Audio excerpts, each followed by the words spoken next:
So as I've got older, I've realised I'm very masculine. I operate from my masculine energy a lot. Yeah. But I'm also very feminine. It's really weird. Yeah. So I've just realised that I have to have someone that's like full on masculine. Like, this is back to Do you think though? Yeah.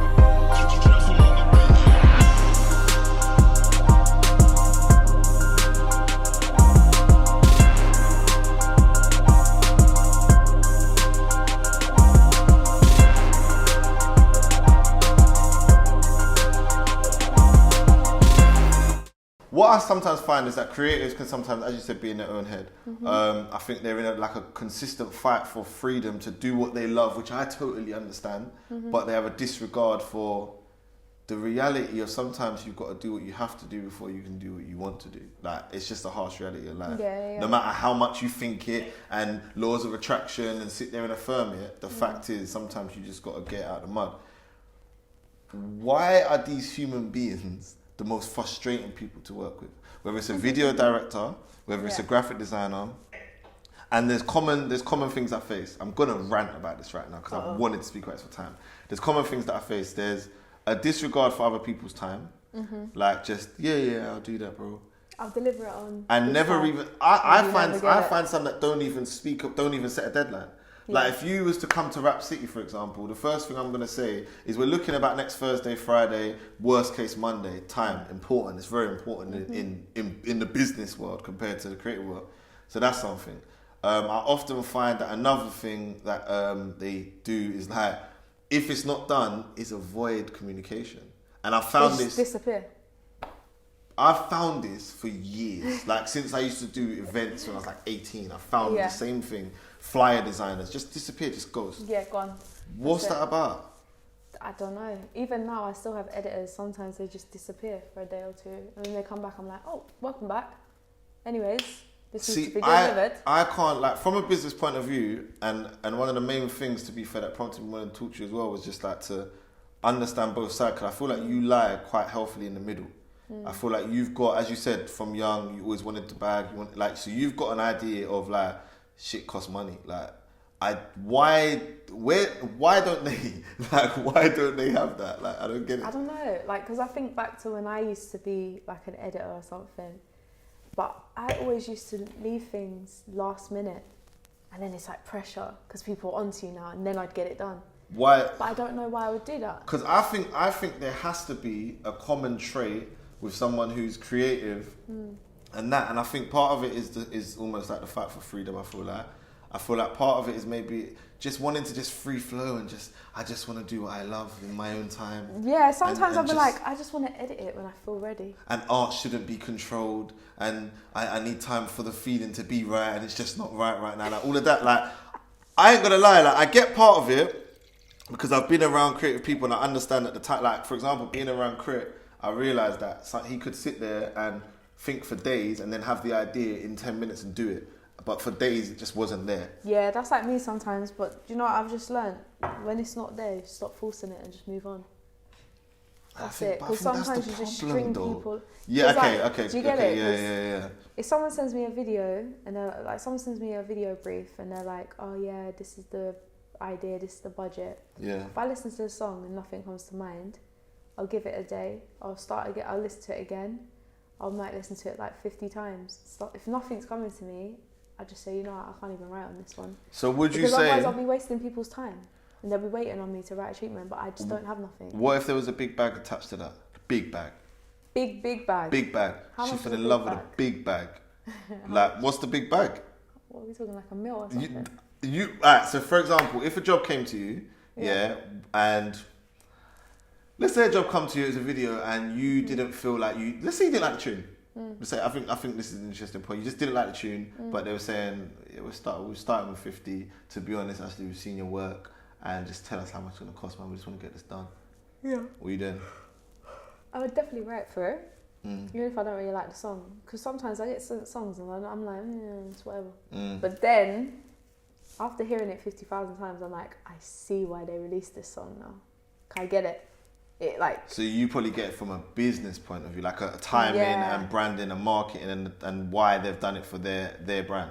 Yeah, like I get it. I get why they released that song because I get like it's catchy or this or that. So eventually I might end up liking it. How important would you say a video is to a song? I think it's everything. Do you know what I always say? Every song? If you're going to release a song, yeah. I think 3 stars? Nowadays, I think videos are essential because everything is about content. If you don't visually see something, it's forgotten real quick. Do you get it? Yeah. That's why podcasts now, they put the visuals there so that we can see the characters. And I'm more visual than audio. Like I don't really listen to podcasts, but if it's got an a visual, then I watch it. So how have you maintained this whole like I'm a business? Because this is the way that like how would you describe yourself as Ashleigh Jade? And I'm gonna say my opinion. Like as a brand, 3 words. 3 words. 3 words. And I'm intrigued to know what the first is. I'm trying to think of what this word is. 20 have come to your head. Say the first. Just say whatever's there right now. I don't know what it is. Say Quality. It. Quality. Yeah. Next one. Quality. Next one. Say it. Say it. Say it. Just say it. Say it. Because it's there. Culture. I don't know. Culture. We're saying it. We're with it. And then the third one. That's there as well. Just go for it. Just say it. It's there. That one. That one. Go. Go, yeah. Cinematic. Yeah. Quality, culture, cinematic. That's your work, I would say, more so. Yeah. What about you? Me? I would say reliable. Energy. And I would say understanding, but I feel like that's similar to what I've just said. No, reliable, understanding, energy. Cool. One of the first things I would have said, and I don't know, maybe I've created this. Like maybe I've put you on a pedestal. Like maybe I just see hustler. Like I just see the first thing I see, but I think I've seen this for years is a hustle. Like I just think you're just on smoke. Like all of the craft and that side of it and creative and that side of it is great and the product's great. Otherwise it wouldn't work. You wouldn't progress. But I think what I see more so about everything is work rate. Yeah. Like consistency, like how I'd see like a rapper like Future, Lil Wayne in his heyday, just like work till you get sick of me, you can't avoid me kind of thing. Yeah. That's how I feel you are. Whereas I think like how Daps is. Like for me, Daps is just shout out to Daps. That's my shit. Big shout out to Daps. Like he's just bang bang. I think for me, to be honest, he was one of the first directors that I started to pay attention to videos again. Yes. Since before, like when I was younger, I did it and it had a big gap, and then when he started with the Migo videos, it was just like, right. I remember the first video I saw of his. Well, I remember the Ian Wright one that he did for himself. Yeah. I was like, who did this? Because they get it. Yeah, I said this. I thought the same thing, and this was years ago. They get it. Yeah. It's just different. And then I saw the one that he did with the Migos and some Instagram girl. Which maybe she went Instagram girl. Nikki, I don't know. But it was like a Romeo. No, it was like they all wanted her. But the Migos were all like secretly fighting each other. Early day Migos. Yeah, it was a really good video though. It was a good concept, and I was like, I like that because I've never seen the Migos like that. Yeah. So he's on fire. He's on fire. So yeah, I see a hustle like so. Nice little segue from there because obviously one of like I feel like your idols and like your absolute guy is Nipsey Hussle. Come on. Why? Like, I know the reasons because it's the same for me, I feel like those who know, but I want to hear it out of the horse's mouth. Like, why is that your guy? And this is just everything. Like, bro, we just got the whole moment just changed now. Do you see that, ladies and gentlemen? Like, I would love to, if we can zoom in. My energy right now is mad right now. See, this is the thing, guys. Like, people have to cry. Let me tell you, my angle is like, because I know Ashleigh, so I knew that we was going to have a conversation about things that will make her happy. Yeah. Like, that was the aim. Nipsey, for me, so, do you know what? To give you an honest little run up to this, it's like, I feel like many years ago, there's certain friends that I even met around this time, and I know it sounds like probably cliche, and it's like, I know it's not about who knew about anyone first, but I was very early on Nipsey Hussle, yeah? like very early, and anyone who knows me properly knows. So, and one thing I started to notice is that he was a very niche artist. So when I did come across people that liked him proper, I used to always think, well, I'm going to like you because you like Nipsey. Like, that's mad. And I kind of felt the same with Meek. I mean, obviously Meek's a lot more like commercially loved. Yeah. For me, because I try and stay away from this cliche, like, so what made you love Nipsey Hussle? For me, the mindset above everything, like, I think mindset for me is above everything anyway. Yeah. His principles as a man, how he carried himself. I think everything since him passing just added on to it, but I genuinely had this same feeling 5 years ago. Like, I will listen to a song like That's How I Knew, and that will be like a Bible to me. Like, that's like, see, like how some people feel like probably like trappers feel about 10 Crack Commandments, like a Biggie tune. Like, that's just like their anthem. Yeah. For me, That's How I Knew is like, okay, rule number 1, rule number 2. Do you know what I'm saying? And obviously just his values, his music, what he was saying, and then just all the other fly shit that I love as well. Yeah. Obvious things, but talk to me about like I'd say obsession. I was going to say like your love, but I'd say like there's an obsession there. There's definitely like an obsession to it. When was you an early fan? Like, do you know what? I remember. Because, sorry to cut you, I remember you actually originally being J. Cole obsessed. Oh my God, I love J. Cole. Yeah, like I remember that, but this is like 2014, maybe 2013. Yeah, this was like from Friday Night Lights. That's when I found out about J. Cole. But J. Cole came into, I feel like, artists come into my life at the right times.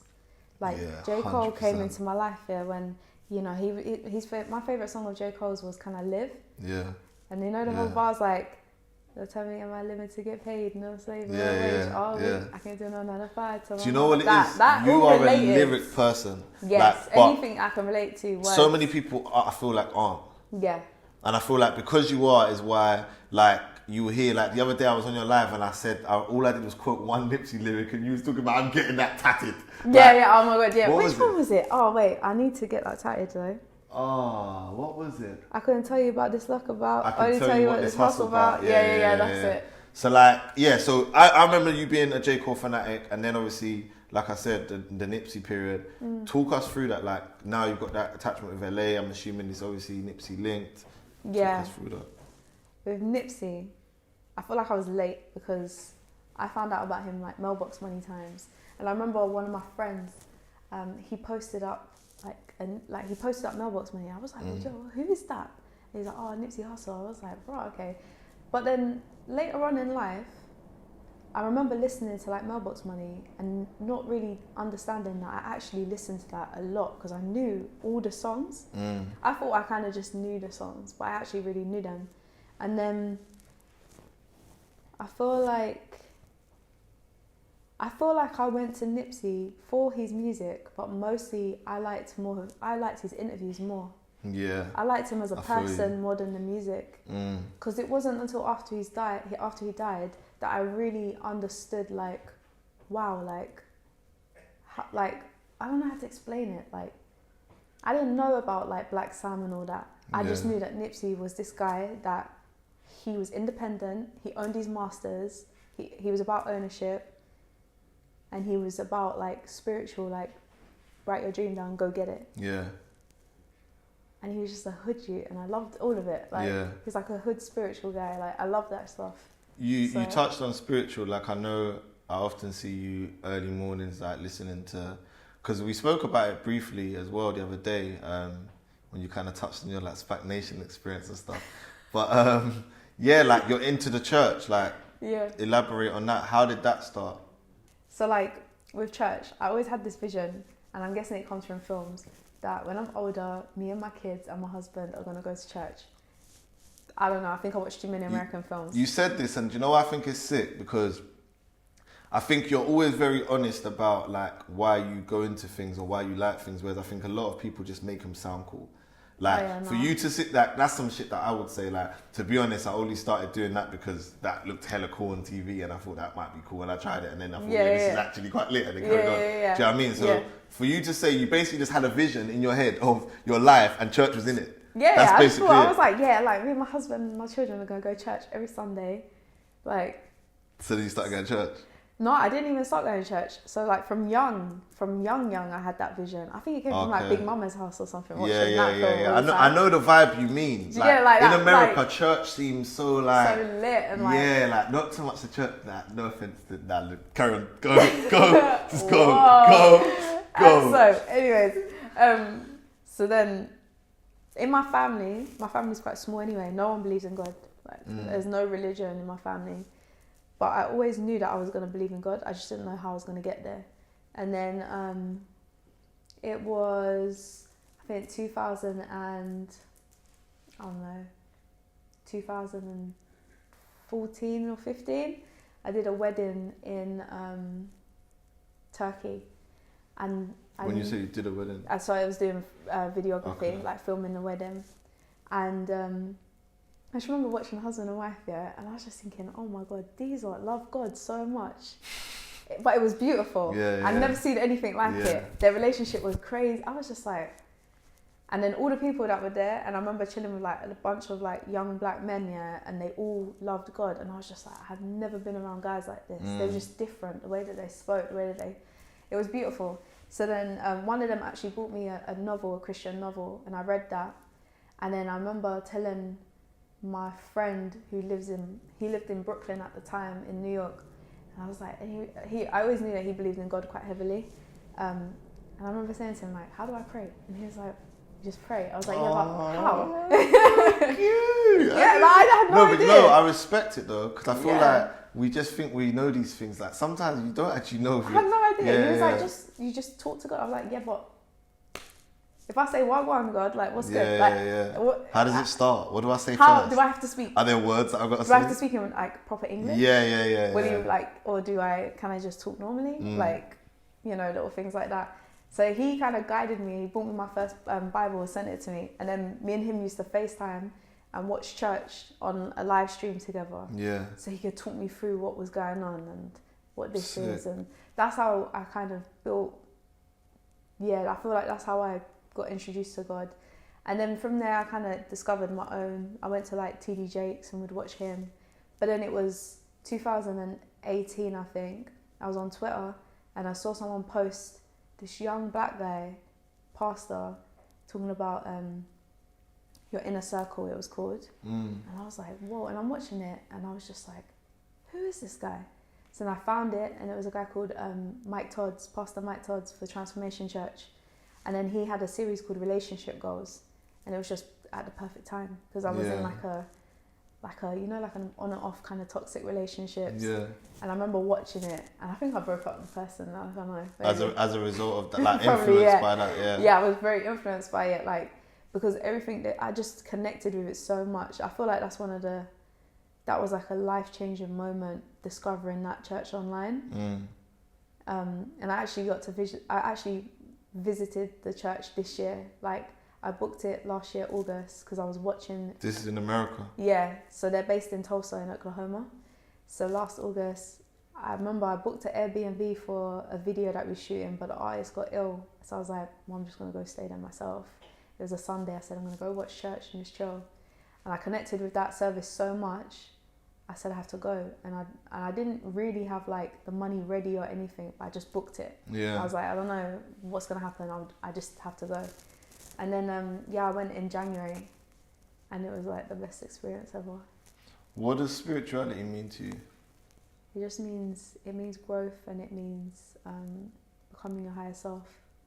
And what is that, would you say?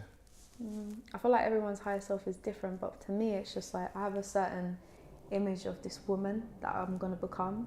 I feel like I'm very close to her already though, but I feel like it's having this image of how you want to be as a person, not even like looking or anything, like it's not about the outside, it's about like more inside, how you want to feel. Because like I don't know, I feel like I feel like I'm like that typical upbringing, like dad's here and there, and like daddy issues and all that typical stuff. So it's like I knew from not really a young age, but I knew from like the last 5 years of my life, I knew that I had to go on a certain journey. Otherwise, I was always going to be at a cap. When you say a certain journey, what was that? In terms of like healing and feeling that void, because I would be doing like toxic stuff or behaving in certain ways, or like I was very like. And I still am. I still like to be in competition with guys. I don't know. I always look up to guys as competition. Don't know why. I never really look at girls as competition. I'm gonna interject you there because I was gonna ask you like, how do you find it navigating in such a male-dominated industry, but not like in regards to just the cliche things of like getting jobs and stuff like that, but for example, like I know that there are a percentage of guys that regardless of business or not will approach you, and automatically guys do this, guys sexualize women naturally. Like a guy will get a DM from a female manager of an artist and respond to that in a different way. Some guys, immature guys that I think like aren't really aligned with where they're meant to be going. How do you deal with that? How have you dealt with that? Because you've obviously you've obviously come across that because you've been in the game for so long. Yeah. It used to happen a lot more. I feel like now, I feel like sometimes I'm on set and a guy will try to talk to me, but then it's like they don't realise, they may not know that I'm directing, and then they might ask me like, what are you doing here? Are you like a model or something? I'm like, no, I'm actually like, this is my set sort of thing. And then they're like, oh shit. So it's like the dynamic changes. Because I'm quite a quiet person anyway. Like, you see me come on set, you probably, I'm still like, I know that I'm running the show, but at the same time, I still sometimes think as if I'm a runner.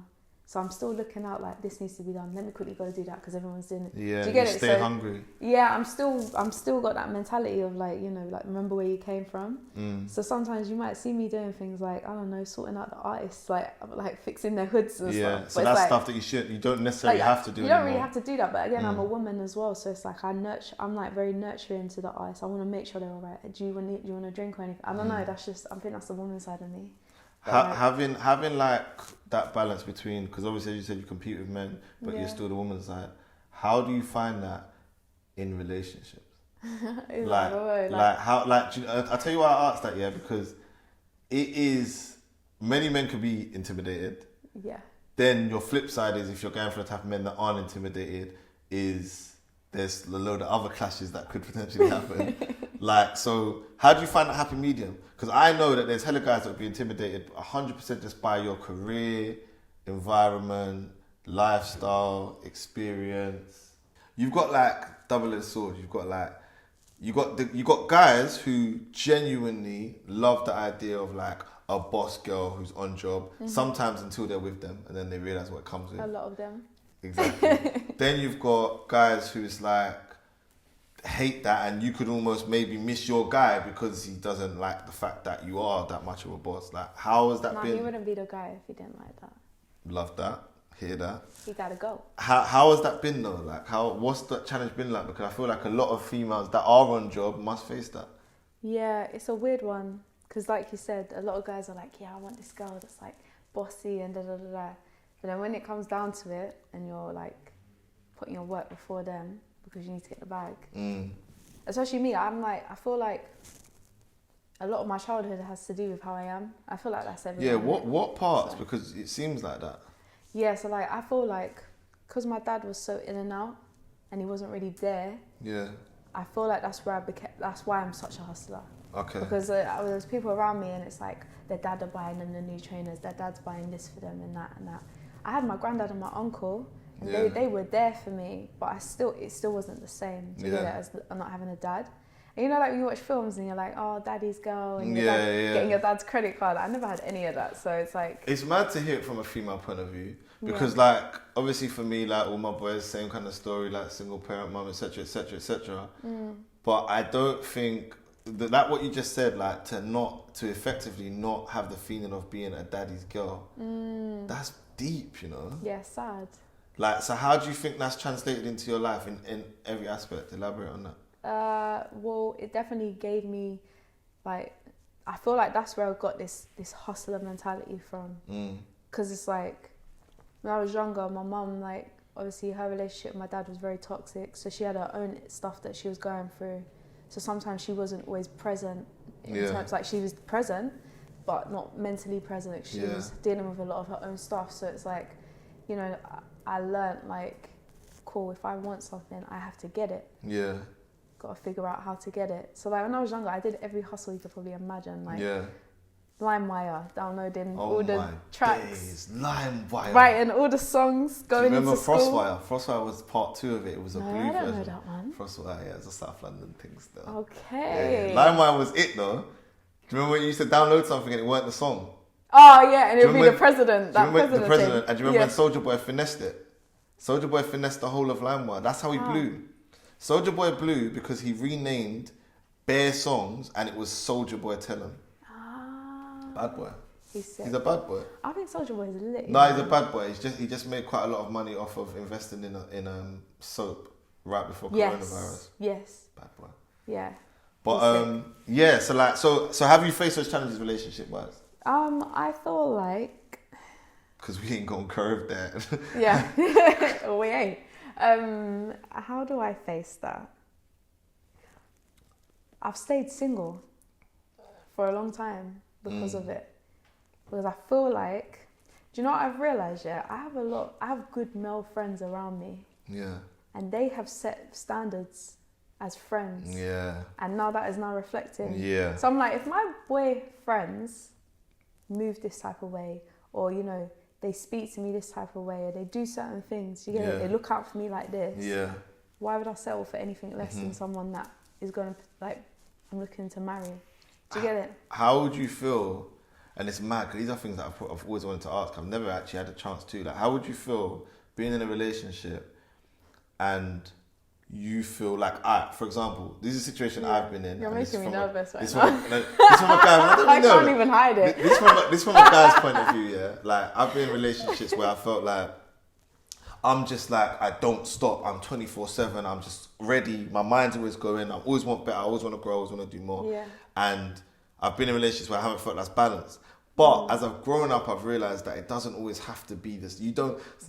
Sometimes we like the idea of wanting to have another us, but we wouldn't actually like it if we had another us. Yeah. But then at the same time, I still, whatever happens, I think forever, I'm always going to still be frustrated if I'm in a relationship where I feel like you're not on nothing like that. Oh yeah. It's like you need that perfect balance. Yeah. But how would you because this is the thing, yeah, and it's mad because I'm working out how to word it. It's like when I look at relationships and I see that the female is the harder grafter or the go-getter. Yeah.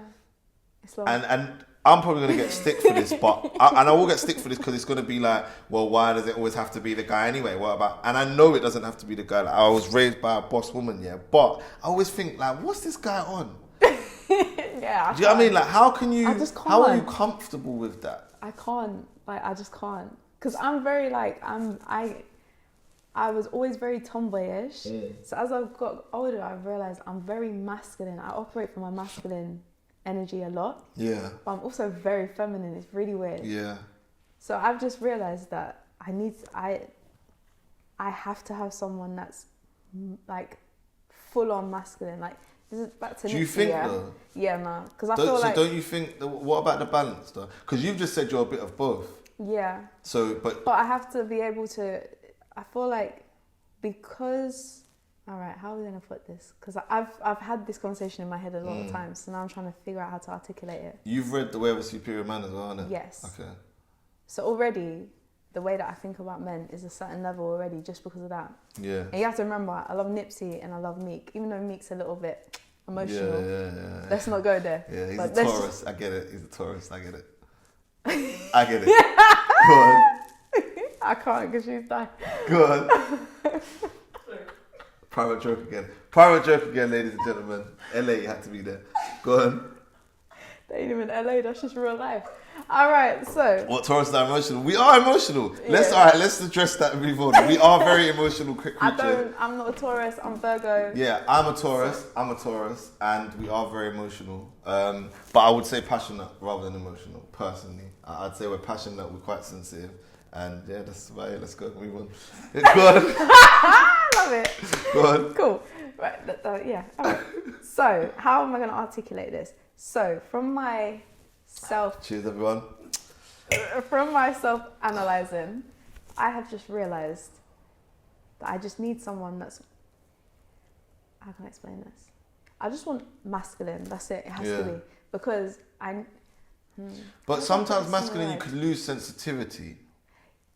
Yes. So, for example, if we look at like a Tupac, yeah, or we look at like a Nipsey, we look at Meek. Let's put those three people there. Yeah. There's a lot of similarity, but I think there's a difference between 2 and 1. I think no, I shouldn't even say that because I think Meek has it too. But I think the beautiful.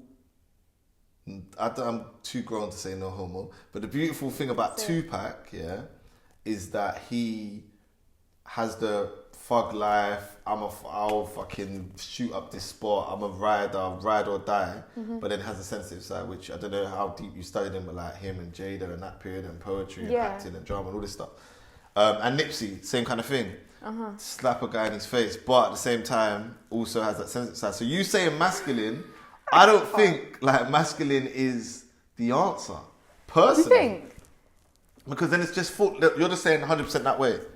I don't know. It's like a balance. I think you need the balance you said you are. Yeah. Which is like because it's like if then the guy's more masculine than me, I naturally step back and then I'm allowed to be feminine. Yeah. You want it? Yeah. Okay, I don't want to be on masculine when I'm with my guy. I get it. Yeah. This is how my mum is. Yeah. Why am I on alert? Why am I looking at what's happening? Why am I moving the way I move? See, when I'm with my girls, I'm masculine. I'm clocking everything that's going on. But the only reason I'm saying what I'm saying is because let's say you've highlighted one side of the masculinity. Yeah.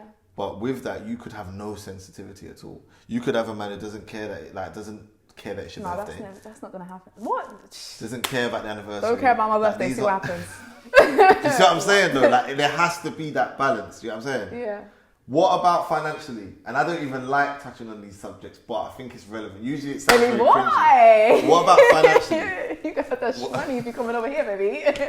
I want you to have more racks than me, sorry. Is that a must? Yeah. I've been there. Don't worry, I've been there. I've been with the broke guys. And I said, about to pour up another one. Grab your drink. Listen, I've been with the broke guys and I've been, don't worry, we're going to get through this. I've been the rider guy. Alright, and what? I ain't never going back there. Why though? Alright, okay. Something I asked them about a year ago on another podcast. Is it the money or is it the ambition? The ambition. Because I was going to say, because you could have the ambition and no money and then what we saying. No, but no. It is the ambition because if you've got the ambition, the money's going to come. Do you get it? And if you have ambition, that, but if you have ambition, regardless, you're going to be able to make it happen, no? Oh, wow, you're shaking your head. No, 100%. Because, and that's funny. So I know it. But, no, I'll tell you why. No. Stop. I'll tell you why, yeah? I'll tell you why I disagree. And I know why she disagrees as well. But I'll tell you why I disagree. I want to bring her in. I'll tell you why I disagree, yeah? Because it's funny. This is really funny. You could be in a situation with a guy who dreams dream. No. Wait, hear me out. Who could be a dreamer. He could be ambitious. He could write affirmations every day. He could sit there and think, laws of attraction, I'm going to put this picture on the wall. I'm going to have a BMW in the next week. That's not all these ambitious, things. though. That's like half-hearted. I agree, but some people don't. And I think some people's definition... So what's your definition of ambition?